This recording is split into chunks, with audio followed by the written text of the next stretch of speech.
Alrighty. So we're getting in here now. Gonna give everyone just a minute to show up here. Go from there.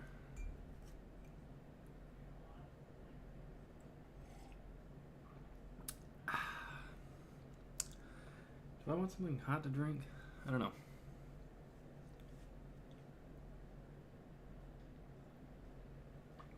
Hello, hello, hello.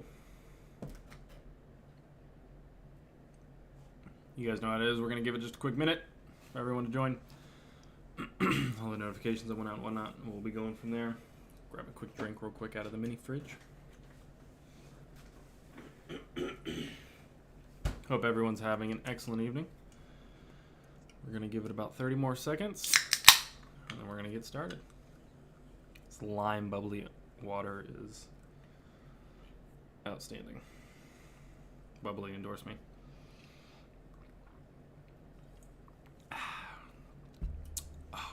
Crisp. Oh. Very crisp, apparently. All right, so today's topic is going to be what to do when you can't go fishing. So welcome back to another episode of 904 Fishing's podcast. Today we're going to be going over what you can't do, or what you can do when you can't go fishing or you currently aren't fishing. Today we're going to dive particularly... I do a lot of saltwater fishing, so we're going to be going over what I do for that.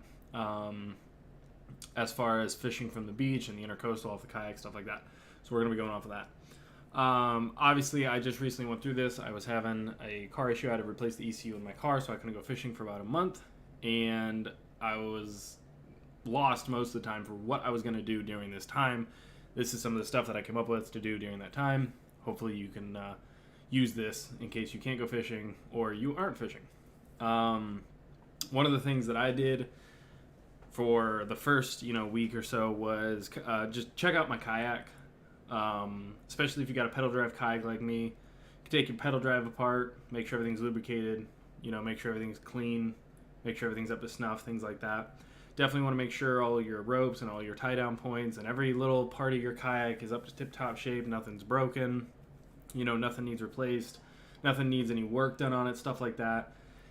You don't want to be out on your kayak and something to go wrong, or something to break, or you lose your anchor rope because you realize that the, tie down you had on your kayak is actually broken, you didn't realize it, and you get out there, you tie your anchor to it, pops off. You don't want that. So definitely keep an eye out on that.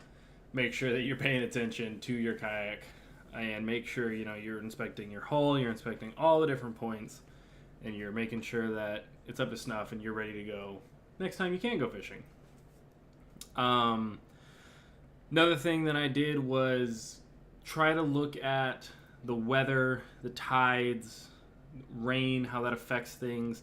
I was checking a lot of fishing reports. A lot of people, if it rained a certain day, how was it the day after? Nick, exactly. If you treat your kayak well, it will treat you better, exactly. If you leave it out back and let it, rot away under a bunch of leaves and trees, then it's not going to treat you very well when you're out on the water. And you do not want to be out where Nick and I go fishing without a reliable boat. It's not fun. But I was doing a lot of studying based on the different storms and currents and tides and things like that. And I wanted to make sure, okay, well, if it rained at this time, how is the fishing looking for the next day? And the weather here has just been crazy with the different wind and storms. It's been extremely windy the past couple days, so that's been wild. Nick and I were talking about going fishing this weekend, and we're like, well, we can't do anything until we know what the wind's going to do for sure. So that definitely will make a big impact. So making sure that you have that information down when it comes to fishing, being able to study your local climate and being able to accurately predict, or at least more accurately predict, the different fishing trends that will come from the weather is massive.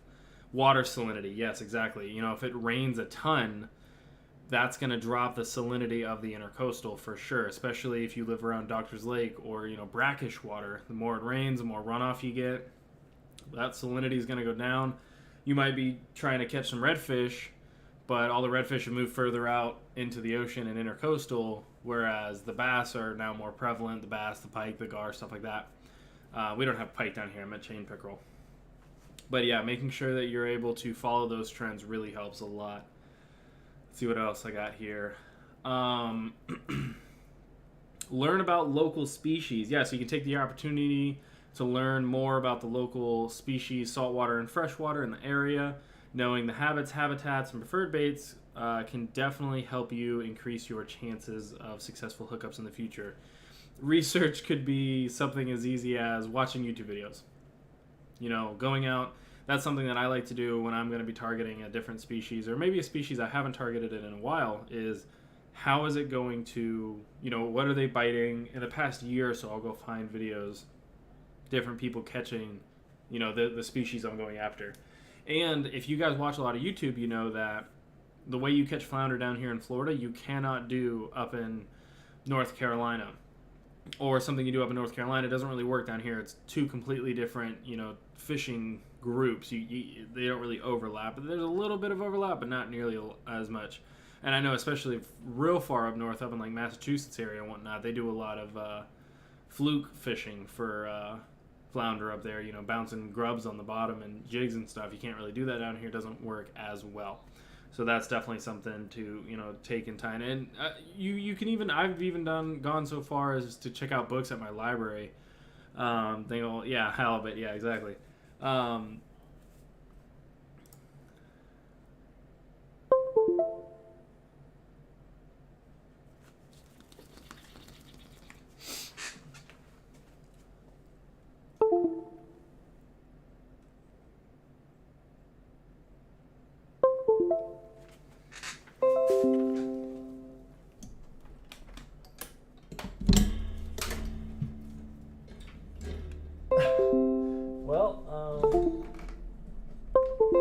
If you guys can hear me,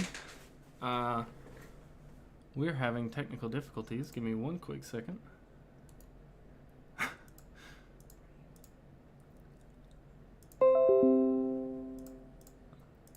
1 minute, please. I don't know what happened. Yeah, you can hear me. I don't know what happened to the camera. Hang on. Give me 1 second here.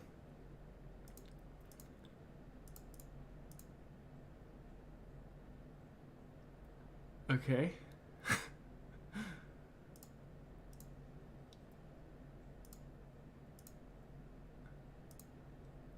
Okay, there we go. This is my cheaper webcam, so the quality will not be nearly as good, but it'll work. No idea what happened there. Appreciate that. So anyways, yeah, I've checked out videos at, you know, the library and stuff like that to go with different kinds of turn down that light just a little. That's a little better. No idea what happened there. Anyways, I've gone to the library, checked out books on different species and whatnot. Catfishing especially is one that I've, you know, read a lot on, and I've looked into habitats and stuff like that. Fish like that, you want to try to learn as much as you can about what people have figured out in the past, because that's definitely going to translate going forward. You know, different predatorial fish when it comes to bass, catfish, you know, redfish, you know, they're going to pretty much translate across the years. So something that's worked, you know, 10 years ago, 20 years ago, 30 years ago can work just as well today. As long as you know what you're doing. Let's see what else. Let's see. Review past trips. Yeah. So another thing that I like to do is I have a YouTube video, obviously, or a YouTube channel, so I can go back and I can check out the different videos that I've put up over the years of going fishing and how my fishing has progressed. And it's honestly, it's wild to go back and look and see how everything has changed when it's come to fishing, and how everything, or my fishing, and how everything has changed as far as my habits, everything I've, you know, grown to learn, and the different gear that has changed. Because when I first started, some of the first surf fishing videos I put out, I was using $20 Walmart combos with the plastic reels and the terrible rods and stuff. And, you know, as the years progressed, I was able to afford better and better equipment, as, you know, I was able to get a proper job and allocate that money and stuff like that. So it's crazy to see. But one of the things I do is I'll go back and I'll watch my old videos, and I'll see myself doing stuff, and I'm just like, nope, don't do that anymore, don't do that anymore, don't do that anymore. Or sometimes, if I see myself doing something, I'll think to myself, wait, why did I stop doing that? Why don't I do that anymore? It's obviously working. So that's something that can help you do. Oh yeah. Nick has been on the channel for a while, so he knows. Nick, I've gone back and I've seen a couple of our videos. Something that really sticks out to me is the way that I used to fillet fish. When I used to fillet fish, I used to just butcher it. There was so much meat left on that carcass, it was ridiculous. And the other thing was how I used to cook fish. Awful. So now I know how to cook and fish and fillet, and yeah, fish. It's a whole different ballpark. Here's a big one: is going through your tackle, especially if you're a saltwater angler, making sure that your lures and your tackle don't have a ton of rust on them. We have grown, yes, absolutely. Don't have a ton of rust on them, because if you've got a tackle box and you've got a hook on it that's got rust on it, rust is going to spread to the rest of your metal in your tackle box very quickly. So you want to try to get rid of that and make sure you're going through it as much as you possibly can. Another thing, like for me, I'm hopefully going fishing this weekend if everything lines up, and something that I need to do is I haven't been fishing in about a month, so I know that whatever fishing I do, whether it be surf fishing, intercoastal fishing, bass fishing, whatever I do, I need to put new line on my reels.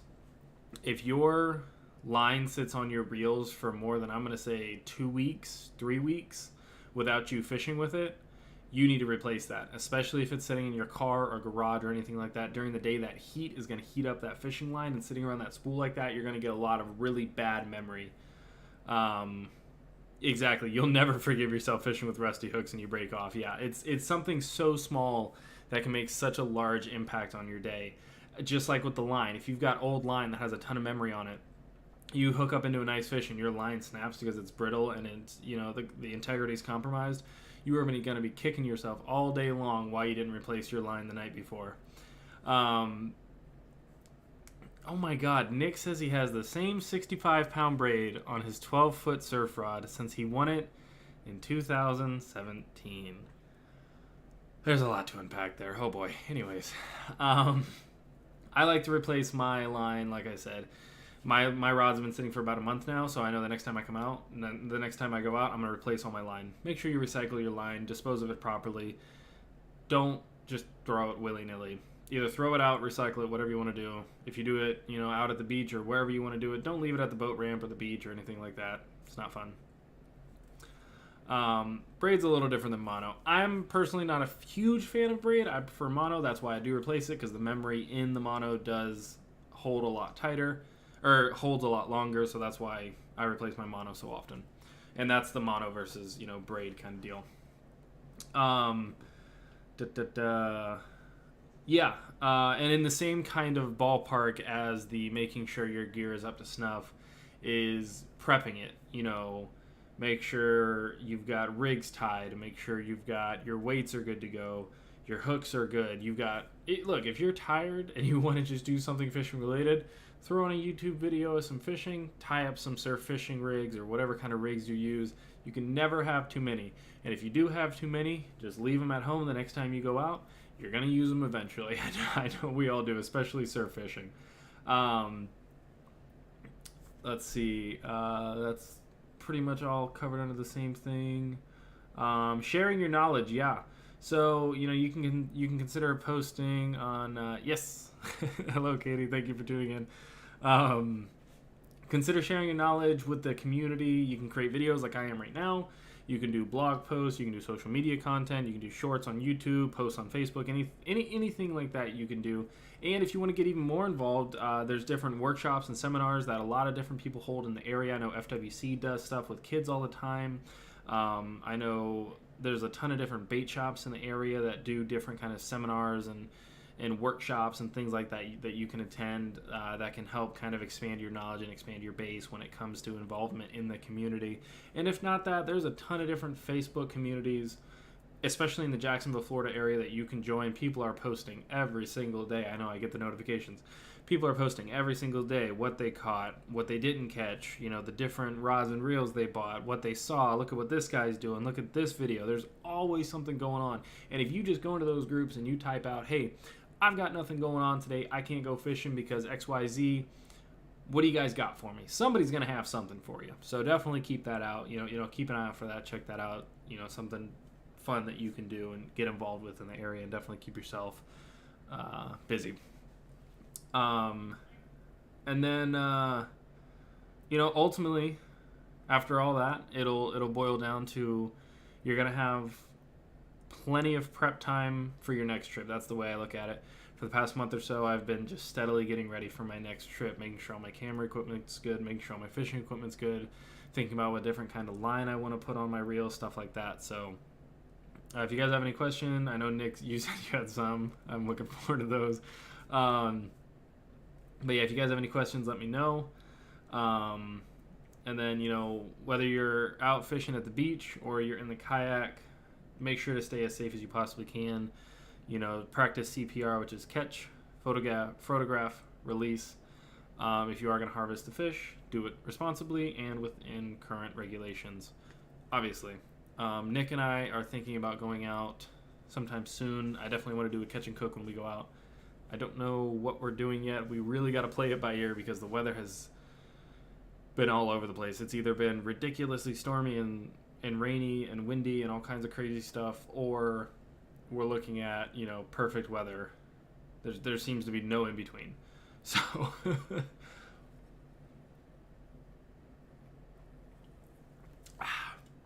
goodness. Tell you what, that lime bubbly though. But if you guys have any younger siblings or nephews, nieces, anything like that, if you can't go fishing, you can always get them kind of into it and see, what kind of fishing they want to do. Go from there. Yeah, definitely. So Nick says safety includes being aware of sharks since they are rampant right now. It's too sketchy to rinse your hands off in the water if you're in deeper water. So I'm sure we've all seen the video of the gentleman down in the Everglades. And there were signs warning him not to stick his hands in the water because right now sharks are very prevalent in the area. And especially in that dark kind of murky water down in the Everglades, they're not using their sight to fish. They're using their senses. And he leans down and splashes his hands in the water to kind of rinse them off. We've all done it before. You just stick them down, just give them a quick little rinse real quick in the water. And when he does that, a bull shark, it looked like, came up and got him. And I think I never actually finished because it caught me by such surprise. I was just like, oh. But I think I heard that he did lose the tip of one of his fingers or something like that. Nick, if you know different, let me know. But yeah, be mindful of your surroundings. Be aware of what's going on. I can tell you guys very, very, very, very clearly, be careful of stingrays. In the past, I will willfully acknowledge this, I have been negligent when it comes to stingrays. Because I thought, it's just a little barb. How bad could it hurt? A quick little poke. It's like a bee sting. How bad could it hurt? And last October, about a year ago, right? Yeah, about a year ago, this month, I was stung by a saltwater stingray, and it was the single most painful experience of my entire life. And I will never get close to another stingray again. So that's one of those things that you don't know until you know, but I warn everybody that goes any kind of saltwater fishing, or even just in the ocean, be careful around stingrays. Give them the respect they deserve. They can't bite you, but they can sting you, and it was awful. I got stung on the bottom of my foot, right here. Actually, there's a little tiny, you can barely even see it, but there's a little tiny dot right there, and that's all it is. And it just, from right there all the way up my leg to my knee, just felt like my leg was on fire. It was the single worst pain, like I said, of my entire life. And it lasted, the pain didn't peak until about 3 hours in, and it didn't stop for another 7 hours. So I was in pain for 10 hours straight with no decrease in intensity. So that was a lot of fun. First aid for stingray stings, by the way, in case you didn't know, is hot water. The sooner you get the affected area into hot water, the less amount of time it will hurt. So there's some things for you. Nick, if you got any questions, let me know. We're going to be wrapping this up here. The safety and sharks things in the hands, that was an excellent point.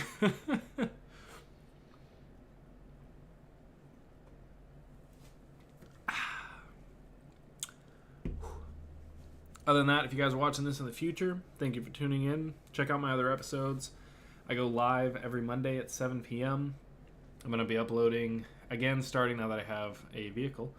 I'm going to be uploading again every Thursday at 7 p.m. Eastern for both of these. 7 p.m. Eastern Monday for the live stream, and then 7 p.m. Thursday for the weekly upload. Nick, morning versus afternoon fishing. Yeah.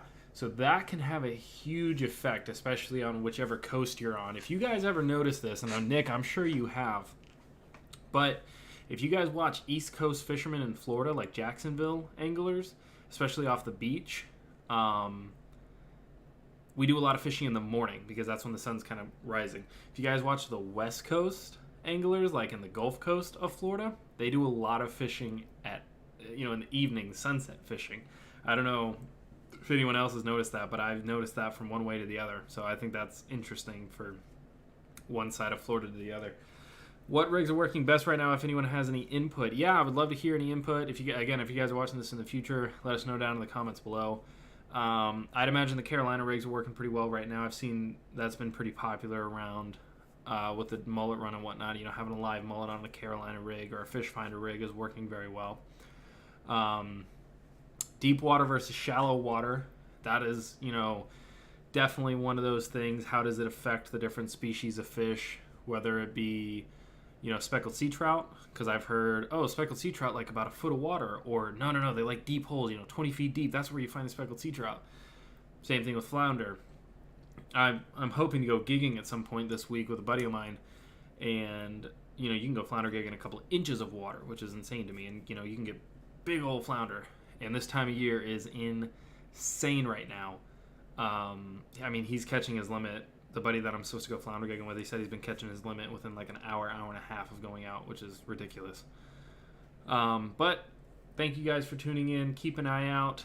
We have a special video coming out this October 4th, the Thursday. It's a video that is 2 years old. I thought I lost it because it was on my laptop that I lost in my car crash, but I was able to recover the footage, so keep an eye out for that. This Thursday is a video with my little brother, so keep an eye out for that. Catch and cook, definitely. But we'll see you guys later. Thank you everyone for tuning in. Special shout out to Nick for all the interaction. Means a lot, man. Appreciate everyone for showing up.